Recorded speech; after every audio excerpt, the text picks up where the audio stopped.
Hey guys, welcome back to my channel, or welcome if you are new. Today's video are some quick and easy DIYs. I'm just showing you some ways that you can take some things that you can find at the Dollar Tree, or for me, one of these items was on clearance at Hobby Lobby, but you could replace it with something from the Dollar Tree, and how you can just use some paint, just a couple little things, and you can flip it around and make it into something that will fit into your decor and your style. So let's get right into these.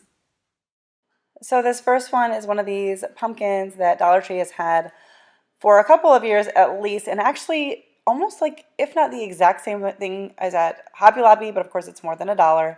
I sanded off the glitter best I could, and then we're going to give it a coat of pumpkin by Waverly chalk paint. Of course, do any color you want. Now, I did not sand the glitter off incredibly well. I mean, I got a lot of the glitter off, but there was still a little bit of raised like lettering. So I was like, well, to save me some coats, I'll just do a textured paint. So I took some baking soda, mixed in some of my pumpkin colored paint, and did my second coat, and I only needed 2 coats because of that. I probably would have needed 3 or 4, so you could kind of still see it there. So this is just a trick. You could also use paper or fabric and Mod Podge on. You don't have to paint it. I just wanted some more orange in my decor, so that's why I did this. But I just wanted you to see how simple and easy it is to switch these up. So now that's all dry. Well, it's dry to touch. It's not like dry because I'm putting on stickers, and I tried moving a sticker and then it was totally pulling off the paint because I don't think I let it dry, because when you add the baking soda in, it's a little bit thicker. It's going to take a little longer to dry. But anyways, I have these stickers from the Dollar Tree, and I'm just going to put on there Hello Fall, and then Mod Podge on top to mainly to get those stickers to stick on well. And then I just like Mod Podging. I feel like it keeps the paint from being scratched off or chipped or whatever. So we're going to do the whole thing, and then once that is dry, we're just going to tie a little bow on top. You could also add some greenery, a leaf of some kind, but I'm just going to tie a bow with this buffalo check ribbon that I got from the Dollar Tree, and I glued it on with my wood glue because that was what was in front of me. Hot glue would of course be a little bit quicker to set. And that is it for this first DIY.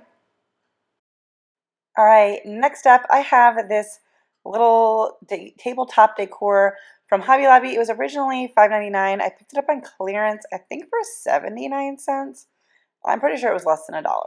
But you could also use one of the square signs or tabletop decor pieces from Dollar Tree. I love, though, looking at Hobby Lobby's clearance and just finding these things that I like the shape and size, and they're either less than, same as, or not much more than the cost of one from the Dollar Tree. And I've had a few of those lately. Sometimes I score and sometimes I find nothing there. Anyways, we're going to give all of this a coat of white Waverly chalk paint. Actually, I think I did 2 coats. And then we're going to take some painter's tape and we're going to make some stripes. So I started up at the top, and there's my head in the way. My head's always in the way. And then I'm using a piece of painter's tape as well to kind of space out my stripes. And we're just going to put those down, and then we're going to go ahead and give this a couple coats in the color pumpkin. And I do decide to paint the sides and back as well. So when I put the painter's tape down, I'm just trimming it off on the edge. That way I'm not folding over because I'm going to paint the rest of it orange as well. But the white gave everything a good base coat anyway, especially because it was so dark. It probably would have taken more coats. And I really only did the front of this, I think, with 2 coats in the pumpkin. I let the other 2, the sides and stuff, just have a little bit, like, not be as thick, because the white peeking through was just fine. So there it is. Everything's done. And we're going to peel off the tape. I had just a tiny bit of bleed through right there, but that's okay. I don't need it to be perfect. In fact, we're going to rough it up a little bit by sanding it. And I'm gonna sand it on all sides, but I mainly focus in the front. I just didn't want it to look like super, crisp and pristine, because that's not exactly my style. And then we're gonna wipe off all of the orange dust from that. And then I've got these little wood pieces. These are from Dollar Tree at some point, and I'm going to glue 3 of them together with wood glue and hot glue. The hot glue holds it together quickly. The wood glue holds it together longer. May or may not have been necessary to include the wood glue here, but I like wood glue. And they're not all even, So I was trying to like attach them in a way that they would still stand flat, because this is going to be our stem. I just felt like I wanted something thicker than just the one. And we're going to do the same thing to glue this onto the top. And we've got ourselves a little stem. Now I wanted a little bit of detail on this one, so I've got some green floral wire that I'm wrapping around a paintbrush handle just to get some curlicue, and then we're going to hot glue that in there and just kind of stretch it to the spot I want it to be. It doesn't have to be perfect because the vines on pumpkins are not perfect. And that is why we do rustic and farmhouse style, guys. The real reason that that is popular in DIYs is because nothing has to be perfect if you call it rustic and farmhouse. Okay, maybe that's my reason. Just kidding. I actually really do like the style. But I've got this little lacy ribbon from the Dollar Tree, and I just tied a little bow around that and kind of hot glued it on.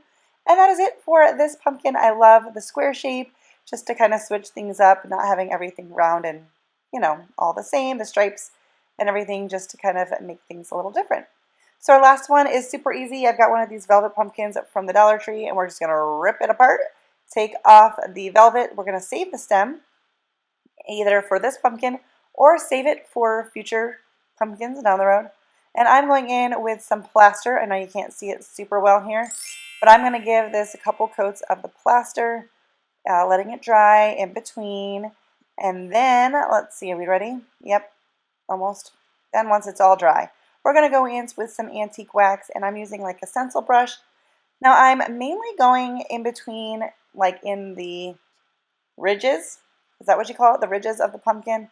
And then we're going to wipe it with a paper towel, kind of smudge it and smear it, and it looks better. It comes along. It kind of ends up looking like a wood pumpkinish. And then once I get all of the little grooves done, I go back with whatever's left on my brush and kind of do the in-between parts too, like the outer parts. Not really sure how to describe the parts of a pumpkin. I don't recall that from science class growing up. But you can see what I'm doing, and we're going to just wipe it again with a paper towel. And then I thought about doing something different, but I was like, you know what? I kind of like the look of the stem for this pumpkin, so I'm just gluing it. I didn't know about using hot glue, because hot glue would kind of melt the styrofoam, but the wood glue takes longer. Whatever you do, it's just fine. And see, isn't that kind of cool? I like it. I like it. Different look than all my other pumpkins. That's what I was going for, is some variety. So super easy to switch up these Dollar Tree finds. All right, well, that's going to do it for today's video. If you liked it, don't forget to give it a thumbs up. That helps me out so much. And if you are not yet already subscribed, please do so before you leave so you don't miss out on my future videos. And I'll see you soon. Bye, guys.